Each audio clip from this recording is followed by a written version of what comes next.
pastor cleared his throat. Miss, this is highly unusual. I looked at Elena, then at Mark, whose expression had shifted to cold fury, and addressed the room gently. I'm sorry to do this here, but my sister deserves the truth on the day she's promising her life to someone. I pulled out my phone, connected quickly to the projector the church used for hymns, something I checked that morning. The screen behind the altar lit up. First photo, Mark and Claire, intimate. Then texts, then the timeline. I narrated quietly, fact by fact, no embellishment. The room went deathly silent, save for a few sharp intakes of breath. Mom sobbed from the front row. Dad stood, face red. Turn that off. But guests were already murmuring, phones out. Mark lunged toward me. This is insane. She's lying. Security. Ushers really held him back. Elena stared at the screen, then at him. Is this real? She whispered. He stammered, then bolted down the side aisle, out the door. Elena sank to the steps, veil pooling around her, quiet tears falling. The wedding was over before it began. Part 5 of the script, 1,000 words. The church emptied slowly after that, like air leaking from a punctured balloon.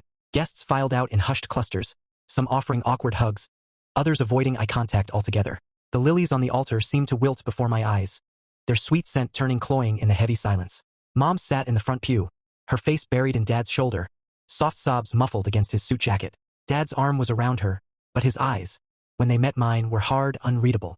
Elena stayed on the altar steps for a long moment, veil tangled around her feet, staring at the blank screen where the evidence had been. Then she stood, gathered the train of her gown with trembling hands, and walked past me without a word. Not down the aisle, but through the side door to the bridal room. I followed, my heels echoing too loudly on the stone floor.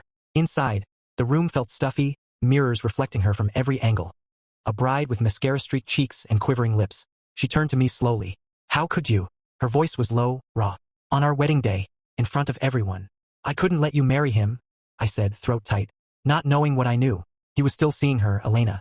Even last week. She shook her head, tears spilling anew. You didn't give me a choice. You decided for me. Like I'm still the little sister who needs protecting. You do, I whispered. From him. She laughed then. A bitter sound that cut deeper than anger. And now? Now the whole town knows. Mom's humiliated. Dad's furious about the money wasted. And me, I'm the fool who almost married a cheater. She sank onto the vanity stool, the gown pooling like spilled milk. You ruined everything. The door opened then. Mom and Dad with Tom and Alex behind them. Mom rushed to Elena, wrapping her in a fierce hug. My poor girl, she murmured, stroking her hair. Dad stood back, arms crossed, jaw set. He looked at me finally. What were you thinking, kiddo? His voice was quiet, but it carried the weight of disappointment I'd only heard once before, when I was 16 and totaled the family car. I was thinking of her, I said. Mark's been cheating for over a year, planning to leave her after the honeymoon. Mom pulled back from Elena, eyes wide. Is this true? Elena nodded slowly, fresh tears falling. Yes, but she didn't have to do it like that. Tom spoke up, his tone measured. The evidence, was it real? I nodded. All of it. I have more if you need to see. Alex, usually the joker, stayed silent, leaning against the doorframe with a troubled frown. Dad sighed heavily, rubbing his forehead. This family's been through enough without a public spectacle. We could have handled it privately. There was no private anymore, I said softly. She was going to go through with it. The reception venue called soon after, guests milling confused, food going cold. Dad handled it, voice steady on the phone. Family emergency, refunds where possible. We went home in separate cars, the drive silent under a sky that had turned overcast, like it mourned with us. That evening, the house felt smaller, the air thick with unspoken words. We gathered in the living room. Same couch where Elena and Mark had cuddled months ago, now feeling tainted. Takeout pizza sat untouched on the coffee table, grease soaking through the box. Mom kept dabbing her eyes with a tissue. Elena sat curled in the corner, still in her gown because she hadn't the energy to change. One by one, they turned to me. Tom first. You should have told us sooner. We could have talked sense into her. Alex. Or at least waited till after the ceremony. Now it's gossip fodder for years. Mom. People are already texting me. What happened? I don't know what to say. Dad. You broke your promise to your sister. She asked you to stay quiet. I did stay quiet, I said, voice steady though my hands shook in my lap. For months, I begged her to call it off. She wouldn't. Elena finally spoke, eyes on the carpet.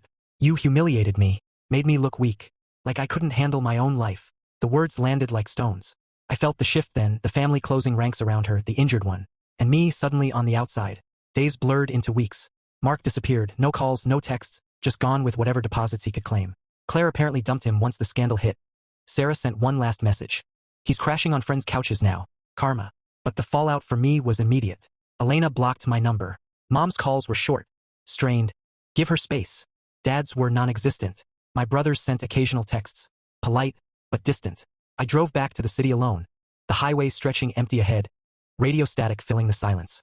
My apartment felt colder, the plants on the windowsill drooping from neglect. Work became my refuge. Long hours at the desk, the glow of the screen numbing everything. Family group chats went quiet when I posted. Invites to Sunday dinners stopped. Even my birthday passed with a single card from Mom. No call. One night, about 2 months later, Elena texted from a new number. I know you thought you were helping, but you destroyed us. Don't contact me again. I sat on my balcony, the city humming below, and cried for the first time since the wedding. Not for Mark's betrayal, but for losing them, the laughter around the table, the shared history, the sense of belonging. The town talked, of course. Social media whispers, church murmurs. That poor bride. And her sister, so cruel. No one saw the lies underneath, only the spectacle. I became the villain who shattered a fairy tale. The church emptied slowly after that, like air leaking from a punctured balloon. Guests filed out in hushed clusters, some offering awkward hugs, others avoiding eye contact altogether. The lilies on the altar seemed to wilt before my eyes, their sweet scent turning cloying in the heavy silence. Mom sat in the front pew, her face buried in Dad's shoulder, soft sobs muffled against his suit jacket.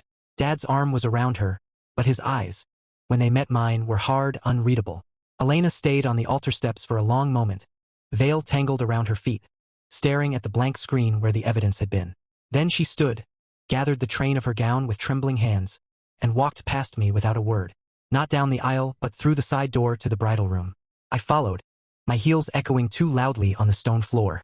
Inside, the room felt stuffy, mirrors reflecting her from every angle. A bride with mascara-streaked cheeks and quivering lips. She turned to me slowly. How could you? Her voice was low, raw. On our wedding day, in front of everyone.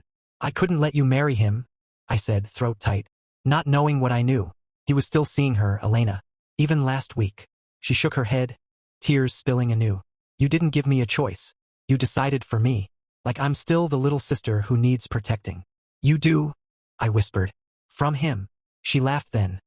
A bitter sound that cut deeper than anger. And now? Now the whole town knows. Mom's humiliated. Dad's furious about the money wasted. And me, I'm the fool who almost married a cheater. She sank onto the vanity stool, the gown pooling like spilled milk. You ruined everything. The door opened then. Mom and Dad with Tom and Alex behind them. Mom rushed to Elena, wrapping her in a fierce hug. My poor girl, she murmured, stroking her hair. Dad stood back, arms crossed, jaw set. He looked at me finally. What were you thinking, kiddo? His voice was quiet, but it carried the weight of disappointment I'd only heard once before, when I was 16 and totaled the family car. I was thinking of her, I said. Mark's been cheating for over a year, planning to leave her after the honeymoon. Mom pulled back from Elena, eyes wide. Is this true? Elena nodded slowly, fresh tears falling. Yes, but she didn't have to do it like that. Tom spoke up, his tone measured. The evidence, was it real? I nodded. All of it. I have more if you need to see. Alex, usually the joker, stayed silent, leaning against the doorframe with a troubled frown. Dad sighed heavily, rubbing his forehead. This family's been through enough without a public spectacle. We could have handled it privately. There was no private anymore, I said softly. She was going to go through with it. The reception venue called soon after, guests milling confused, food going cold. Dad handled it, voice steady on the phone. Family emergency, refunds where possible. We went home in separate cars, the drive silent under a sky that had turned overcast, like it mourned with us. That evening, the house felt smaller, the air thick with unspoken words. We gathered in the living room. Same couch where Elena and Mark had cuddled months ago, now feeling tainted. Takeout pizza sat untouched on the coffee table, grease soaking through the box. Mom kept dabbing her eyes with a tissue. Elena sat curled in the corner, still in her gown because she hadn't the energy to change. One by one, they turned to me. Tom first. You should have told us sooner. We could have talked sense into her. Alex. Or at least waited till after the ceremony. Now it's gossip fodder for years. Mom. People are already texting me. What happened? I don't know what to say. Dad.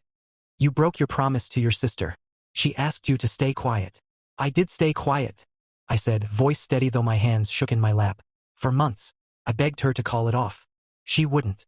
Elena finally spoke, eyes on the carpet. You humiliated me, made me look weak, like I couldn't handle my own life. The words landed like stones. I felt the shift then, the family closing ranks around her, the injured one. And me suddenly on the outside. Days blurred into weeks.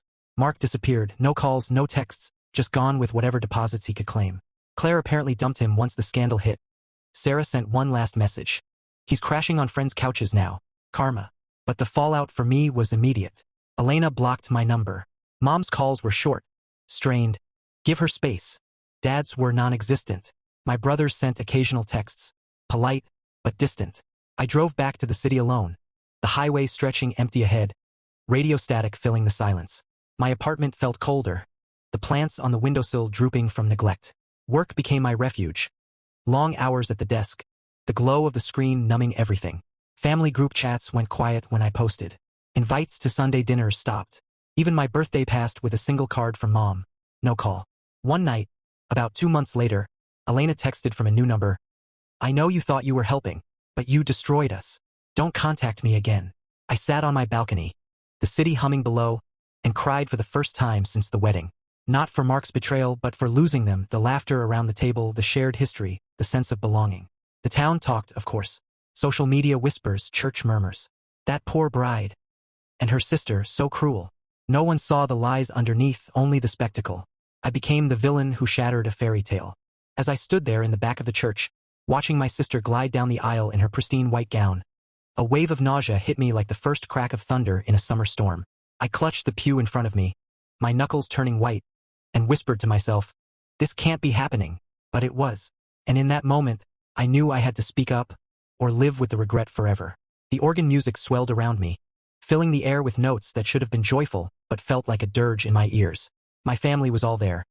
Mom beaming from the front row, her hands folded neatly in her lap over that faded floral dress she saved for special occasions. Dad beside her, adjusting his tie with a proud, watery smile. My brothers scattered among the guests, laughing softly with their wives. The scent of fresh lilies from the altar mingled with the faint polish of the wooden benches, a smell that always reminded me of Sundays from our childhood. But today it turned my stomach. My sister, Elena, looked radiant, her dark hair pinned up with pearls, her eyes sparkling as they locked on her groom, Mark. He stood tall at the altar, his suit crisp, his grin wide and easy. Too easy. I knew the truth about him, about them. And Elena?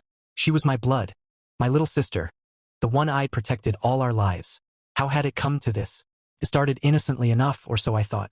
Let me take you back to before the storm clouds gathered. To the days when our family felt unbreakable.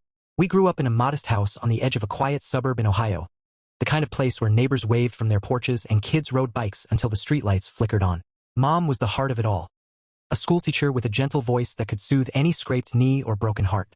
She'd wake us before dawn, the aroma of brewing coffee and sizzling bacon pulling us from our beds.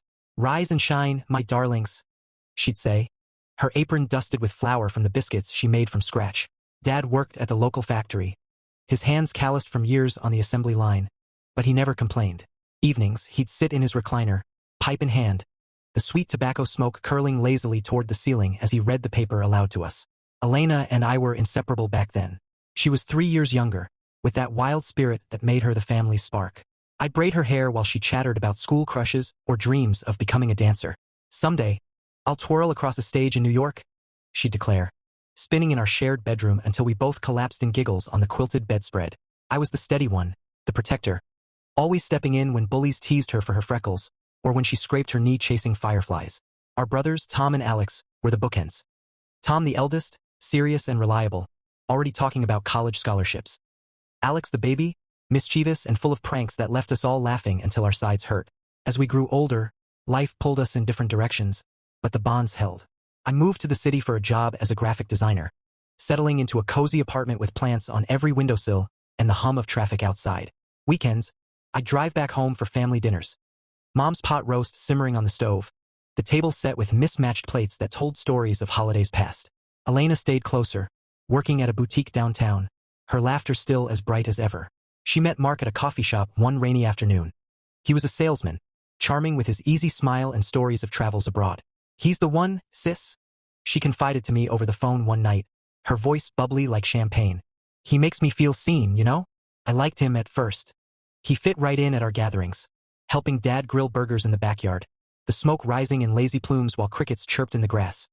Teasing Mom about her famous apple pie, which he'd devour with exaggerated moans of delight. Family game nights became a tradition. We'd crowd around the living room table, cards fanned out, the clink of glasses and bursts of laughter filling the air. Mark would wink at Elena across the room, a gesture so tender it made my heart warm. I was happy for her. Truly. My own life was steady, dating here and there but nothing serious. Work kept me busy, sketching logos under the soft glow of my desk lamp, the faint scent of markers lingering on my fingers. But looking back, there were those little moments that niggled at me, like a thread pulling loose on a sweater. Elena started canceling our sister lunches more often. Her excuses vague, "Work's crazy," or "Mark and I have plans." Her texts grew shorter, less effusive. At one family barbecue last summer, I noticed how Mark's hand lingered a bit too long on her back, but his eyes darted elsewhere, toward our cousin Lisa. Maybe? No, I shook it off. Paranoia, I told myself. We were all just tired from the heat. The sun beating down on the picnic table laden with potato salad and lemonade sweating in pitchers. Then came the engagement. Elena called me sobbing with joy, her voice cracking over the line. He proposed. On the beach at sunset. It was perfect. The family erupted in celebration. Mom planned the wedding with meticulous care, flipping through bridal magazines at the kitchen table, her glasses perched on her nose. Dad grumbled about costs but beamed with pride. I threw myself into maid-of-honor duties. Dress fittings where the silk whispered against skin, tastings of cakes that melted sweetly on the tongue. It all felt right, like the natural progression of our shared story. Yet, as the wedding drew near, that unease grew. Elena seemed distant, her smiles not quite reaching her eyes. During one late-night call, her voice trembled slightly when I asked about pre-wedding jitters. "Everything's fine," she insisted. But there was a pause, a breath held too long. I let it go, attributing it to nerves. How wrong I was. The first Real crack appeared about 6 months before the wedding, on an ordinary Tuesday evening that should have been forgettable. I'd driven home for a quick visit. Mom had been feeling under the weather, a lingering cough that worried us all. I arrived just after dinner, the house still warm with the scent of garlic and rosemary from the chicken she'd roasted. Elena was there too, curled up on the couch with Mark, her head on his shoulder as they watched some old movie. The flickering light from the TV danced across their faces, and for a moment, everything looked perfect. But then Mark's phone buzzed on the coffee table. He reached for it casually, glanced at the screen, and his thumb hovered a second too long before he silenced it. Elena didn't seem to notice, but I did, the way his jaw tightened, the quick flick of his eyes toward her, then away. "Work?" I asked lightly, pouring myself a glass of water from the kitchen pitcher, the ice clinking softly. He nodded, flashing that easy smile. "Yeah, client stuff. Never ends." Elena laughed and squeezed his arm. "He's always on call. That's why he's so good at what he does." I let it go. People get messages all the time. But over the next few weeks, I started noticing patterns. Elena would mention Mark having late meetings or weekend trips for sales conferences. She'd say it with pride in her voice, but there was something brittle underneath, like thin ice over a pond. I'd call her on a Friday night to see if she wanted to grab coffee, and she'd hesitate. "Mark's out of town till Sunday," she'd say, then quickly add, "But I'm tired anyway." Rain check. One evening, I was at home in my apartment, sketching on my tablet with a mug of chamomile steaming beside me, when my phone lit up with a text from an unknown number. It was a photo, blurry, taken from a distance through a restaurant window. Mark, unmistakable in that navy blazer he loved, leaning across a candlelit table toward a woman with long auburn hair. They were laughing, his hand resting on hers. My stomach dropped. The message below read, "Is this your sister's fiancé? Saw them at Luciano's tonight. Thought you should know." I stared at the screen until the image burned into my eyes. My first instinct was denial. This had to be a mistake. Maybe a client dinner. Maybe a cousin I didn't recognize. I forwarded it to Elena without the caption, adding a casual "cute pic of you too. When was this?" She replied almost immediately, "Haha. That's not me. Must be a work thing. He's been so busy." The laughing emoji she added felt like a slap. I didn't sleep that night. The city sounds outside my window, sirens, distant horns, felt louder than usual. I kept replaying every moment, every glance I dismissed. The way Mark's phone was always face down on tables. How Elena had stopped wearing the necklace he'd given her for her birthday, the one with the little silver heart. How she'd started biting her nails again, a habit she'd broken years ago. I told myself to stay out of it. They were adults. Marriages survive worse. But then came the second message, a week later, from the same unknown number. This time it was a screenshot of texts. Mark's name at the top, heart emoji scattered through the thread. Things like, "Can't wait to feel you again," and "Tell her you're working late." The woman's replies were just as explicit. My hands shook as I read them. I didn't know who was sending these, but the proof was undeniable. I drove home the next weekend under a gray sky, the windshield wipers beating a slow rhythm. Elena was at Mom's, helping bake cookies for the church sale. The kitchen smelled of vanilla and browned butter, the radio playing soft oldies. She hugged me tight when I walked in, flour on her cheek. "You're just in time to lick the bowl," she teased. For a second, she was my little sister again, the one who'd steal my clothes and beg me to stay up late telling ghost stories. We sat at the table later, just the two of us, while Mom napped upstairs. I couldn't hold it in anymore. My voice came out quieter than I intended. "Elena, have you noticed anything off with Mark lately?" She froze, spoon halfway to her mouth. Then she laughed. "Too bright." "What do you mean?" "He's perfect. Stressed with work, but perfect." I slid my phone across the table, the screenshots open. Her face drained of color as she scrolled. The spoon clattered against the bowl. For a long moment she didn't speak. Then, barely a whisper, "This can't be real." "It is," I said gently. "I'm sorry." Tears welled up, but she blinked them back fiercely. "It's probably nothing. A flirtation. Men do that sometimes. He loves me. He asked me to marry him." Her voice cracked on the last word. I reached for her hand, but she pulled away. "Don't," she said. "Just don't say anything. Please. I need to handle this myself." I promised I wouldn't, but inside something hardened. I couldn't let her walk into a marriage built on lies. Not my little sister. Over the next months, I watched her pretend everything was fine. She threw herself into wedding planning with a kind of frantic energy, obsessing over centerpieces, tasting menus, the shade of bridesmaid dresses. But at night, when we'd talk on the phone, I'd hear the strain in her voice, the long pauses. She never brought up the messages again. Mark, meanwhile, was all charm at family gatherings, toasting to the most beautiful bride in the world, while his eyes avoided mine. I wrestled with it every day. Should I stay silent? Let her make her own mistakes? But the thought of her standing at that altar, vowing forever to a man who'd already betrayed her, it twisted something deep in my chest. I started gathering more proof quietly. The anonymous sender kept texting, photos, hotel receipts scanned and sent. I saved everything in a hidden folder, my heart pounding each time a new notification came. The wedding day approached like a train I couldn't stop. The discovery came not in a dramatic flash, but in quiet, accumulating weight, like snow piling on a branch until it finally snaps. After Elena begged me to stay silent, I tried. God, I tried. I'd lie awake in my apartment, the ceiling fan whirring softly overhead, staring at the shadows it cast and telling myself it wasn't my place. She was grown. She knew. Maybe she'd confronted him privately, sorted it out. Marriages weather storms. Maybe this was theirs. But the messages kept coming from that unknown number. More photos. Mark's car parked outside a downtown apartment building late at night, the timestamp glowing red. A voice note once. His voice low and laughing, saying, "God, I miss you already. Tomorrow?" My blood ran cold listening to it through my earbuds on the subway, the train rattling around me as commuters stared blankly ahead. I finally traced the sender. It was Sarah, someone I'd gone to high school with, vaguely remembered as the quiet girl in art class. She texted me directly one day, "I'm sorry for the anonymous stuff. I didn't want to get involved, but it's my best friend he's seeing. Her name's Claire. She's been with him for over a year. Thinks he's leaving Elena after the wedding. A year. Before the proposal." My hands trembled as I read it in a coffee shop, the bitter taste of espresso lingering on my tongue. Sarah sent more proof, Claire's social media posts with subtle hints, like a photo of a man's hand. Mark's watch, unmistakable, on her waist at a concert. Hotel receipts forwarded from Claire herself, who apparently bragged to Sarah about her man finally committing, meaning divorcing Elena soon after the honeymoon. I felt sick. This wasn't a fling. It was calculated deception. Elena was walking into a trap, her heart on full display while he planned an exit. I called Sarah. My voice hushed in my car parked outside work. "Why tell me now?" She sighed, the line crackling slightly. "Claire's getting cocky, talking about picking out rings. I couldn't let your sister get humiliated like that. Family's family." That night, I drove the 3 hours home unannounced. The highway stretched dark under a canopy of stars, my headlights cutting through the fog. Elena was alone, Mark away on business again. She opened the door in her old college sweatshirt, hair in a messy bun, surprise lighting her tired eyes. "Hey, what are you doing here?" We sat in the living room of her little house, the one they'd bought together, fairy lights still strung from Christmas twinkling softly.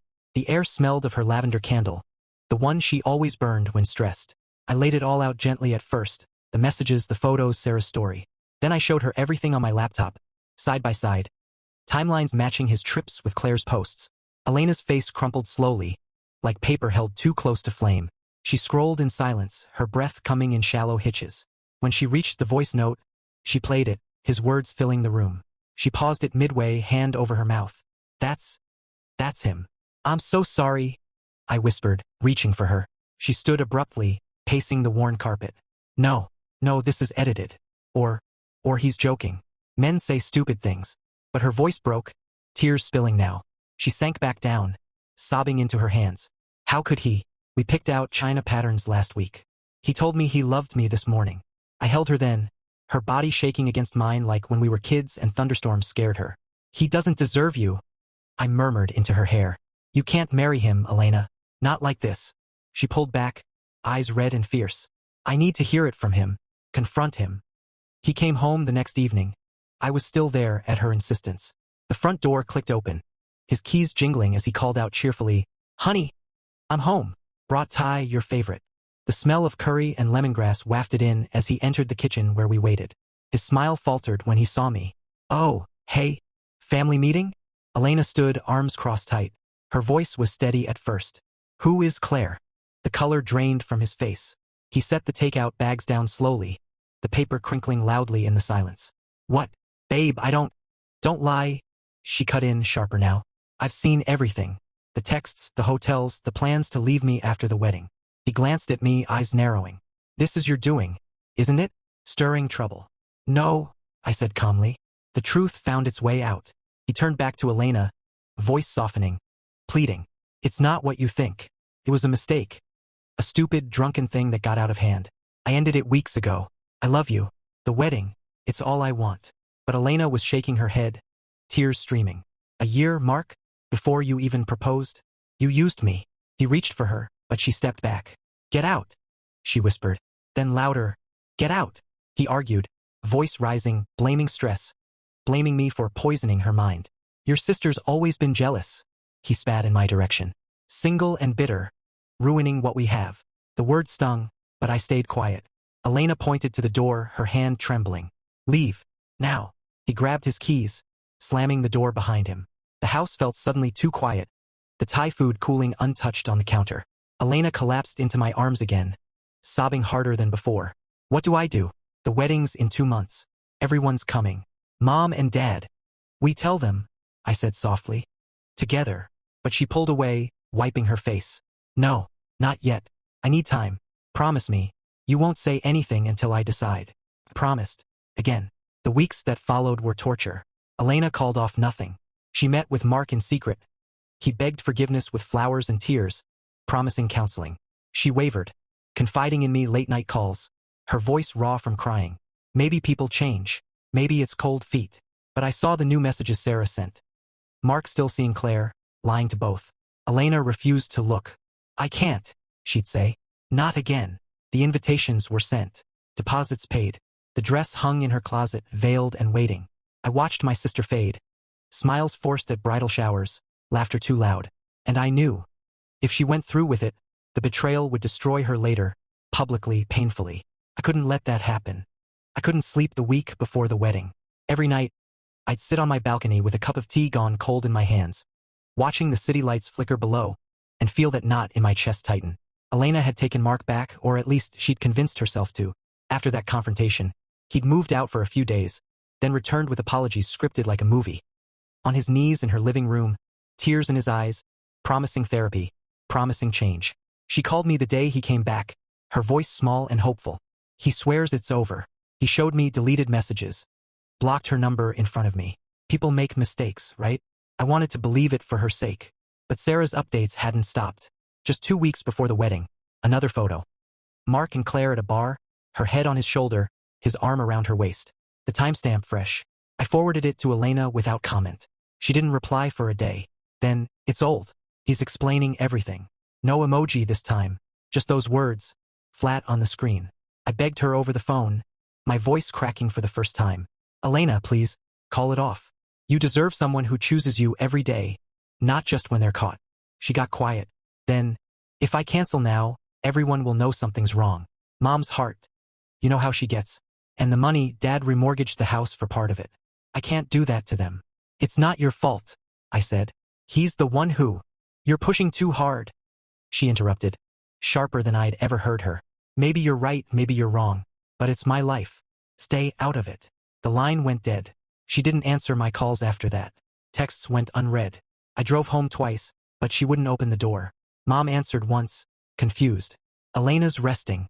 Wetting nerves, poor thing. Why don't you come in for coffee instead? I sat with Mom in the kitchen, the old clock ticking on the wall, steam rising from our mugs. She chattered about the rehearsal dinner menu, the flowers arriving fresh from the florist. Your sister's so happy, she said, patting my hand. Mark's a good man. Steady. I nodded, throat tight, and excused myself early. The rehearsal dinner came 2 nights before the wedding. The restaurant was cozy, string lights draped over the patio, the air warm with summer jasmine and grilled steak. Family and bridal party gathered around long tables, laughter echoing as toasts were made. Mark stood at one point, glass raised, voice warm and confident. To Elena, the love of my life. I don't deserve her, but I'm the luckiest man alive. Everyone cheered. Elena smiled up at him, but I saw it. The way her fingers gripped the stem of her wine glass too hard, knuckles pale. I sat across from them, picking at my salad, the vinaigrette sharp on my tongue. When dessert came, chocolate cake with raspberries tart and sweet, I couldn't take it anymore. The pretense, the lies hanging in the air like smoke. I slipped away to the restroom, heart pounding, and emailed myself the folder of evidence from my phone. Then I made copies on a USB drive I'd brought, just in case. Back at the table, Mark was telling a story about their future honeymoon, his hand on Elena's knee. She laughed along, but her eyes met mine for a second. Pleading or warning, I couldn't tell. That night, alone in the guest room at my parents' house, the familiar creak of the old floorboards under my feet as I paced, I made my decision. Elena wouldn't stop it. She was too deep in the shame, the sunk costs, the fear of what people would say. But I couldn't watch her bind herself to a lie, not in front of God and everyone we loved. The wedding day dawned bright and clear, not a cloud in the sky. I arrived early at the church, helping with last-minute details, adjusting pew bows that fluttered softly in the breeze from the open doors, arranging programs on the entry table, the paper crisp under my fingers. Guests trickled in, hugs and compliments on my bridesmaid dress, a soft lavender that whispered as I moved. Elena looked breathtaking in the bridal suite, the gown fitting like it was made for her. Mom fussed with her veil, tears in her eyes. My baby girl, she murmured. Elena hugged her tight, then me. Thank you for being here, she whispered. Her voice trembled just slightly. The ceremony began. I walked down the aisle ahead of her, the organ swelling, faces turning to smile. My bouquet of lilies shook in my hands. Then Elena appeared, Dad's arm linked with hers, and the congregation rose. She was radiant, but as she passed me, I saw the tightness around her eyes. The vows came. Mark spoke first, his voice steady, eyes locked on hers. I promise to love you, honor you, cherish you. When it was Elena's turn, she began, voice soft but clear. I, Elena, take you, Mark. And that's when I stood. Not dramatically, no shouting, no storming the altar. Just quietly, from my place beside her, as the pastor asked if anyone had reason these two should not be joined. My voice was calm, though my heart thundered. I do. Gasps rippled through the church. The organ trailed off awkwardly. Elena turned to me, face paling. What are you doing? She hissed. These days, when I drive home for family gatherings, the road feels different. Less like a bridge I'm crossing with caution, more like the familiar path it always was. The house greets me with the same creak of the screen door, the faint scent of Mom's lemon polish on the banister, and the distant hum of Dad's old radio in the garage. Elena meets me in the driveway now, a quick hug and a teasing comment about my city haircuts. We don't linger on the past. We just live beside it. I found my own peace in the years since. My apartment is still filled with plants, but they've grown fuller, trailing green down the shelves like they've settled in for good. Work is steady. I lead a small design team now, mentoring younger artists the way I once wished someone had mentored me through heartbreak. I've dated, cautiously at first, then openly. There's someone now, David, quiet, kind, with a laugh that starts low and builds until it fills a room. He knows the whole story. I told him early, over coffee on a rainy afternoon much like the ones that marked the beginning of the end. He listened without judgment, then squeezed my hand. You did a brave thing, he said. Hard, but brave. Elena married last spring. A small ceremony in Mom and Dad's backyard under a canopy of blooming dogwoods. Petals drifted down like soft confetti as she walked toward her groom. No aisle runner, no massive guest list, just us and the people who mattered most. I stood beside her again, this time with a lighter heart, holding her flowers while she said vows that felt real, earned. When the officiant asked if anyone objected, a few of us chuckled nervously, then smiled when silence held. No one needed to speak. The truth had already done its work. Afterward, at the reception, string lights twinkling as fireflies joined them, Elena pulled me aside near the old swing set where we played as kids. The air smelled of grilled corn and fresh-cut grass. She pressed something into my hand. The silver heart necklace Mark had given her years ago, the one she'd stopped wearing. "I don't need it anymore," she said softly, "but I want you to have it, as a reminder that you saved me, even when I hated you for it." I closed my fingers around it, the metal cool against my palm. "I never wanted your hate," I whispered. "I know," she replied, "and I never really hated you. I was just lost." We hugged then, longer than we had in years, the kind of embrace that mends without words. I've thought a lot about family since, how it's not a perfect circle, but a patchwork quilt. Some squares faded, some torn and resewn stronger. We lost time, yes, trust frayed, but what grew back was deeper, rooted in honesty instead of pretense. Sometimes, late at night when the city is quiet, I sit with that necklace on my dresser and feel gratitude more than regret. I protected my sister the only way I knew how, even at the cost of being cast out for a while. And in the end, love found its way back. Not because I demanded it, but because truth has a way of clearing space for healing. Life isn't about avoiding pain. It's about choosing which pains are worth bearing. I bore the weight of being the messenger, the one who shattered the illusion. And though it cost me my family for a season, it gave my sister, and all of us, a chance at something real. Strength isn't always loud.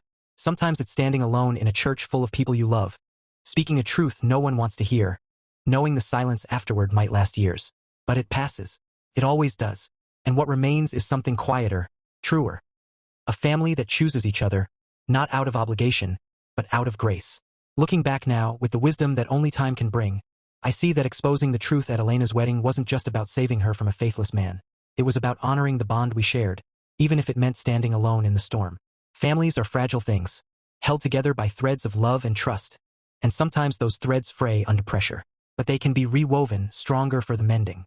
I lost my place among them for a while, cast out like a shadow that darkened the day, but in that exile, I found my own strength. The quiet nights alone taught me that doing what's right often comes at a cost, but regret would have been heavier still. Today, our family gatherings are warmer, laced with gratitude rather than resentment. Laughter flows easier around the table, the clink of glasses a toast to second chances. Elena's eyes sparkle again, not from illusion, but from real joy. And me? I've learned to trust the healing that follows honesty, like dawn after the longest night. If there's a lesson in all this, it's that love sometimes demands courage, the kind that whispers when the world expects silence. Protect those you cherish, even if it means risking everything. In the end, truth sets us free, not without scars, but with a clearer path ahead. What about you, dear listener?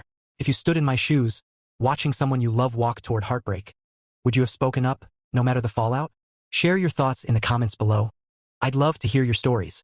And if this tale touched you, consider subscribing to Voices of Auntie May for more heartfelt journeys. Your support means the world. Until next time, take care of your heart and those around you.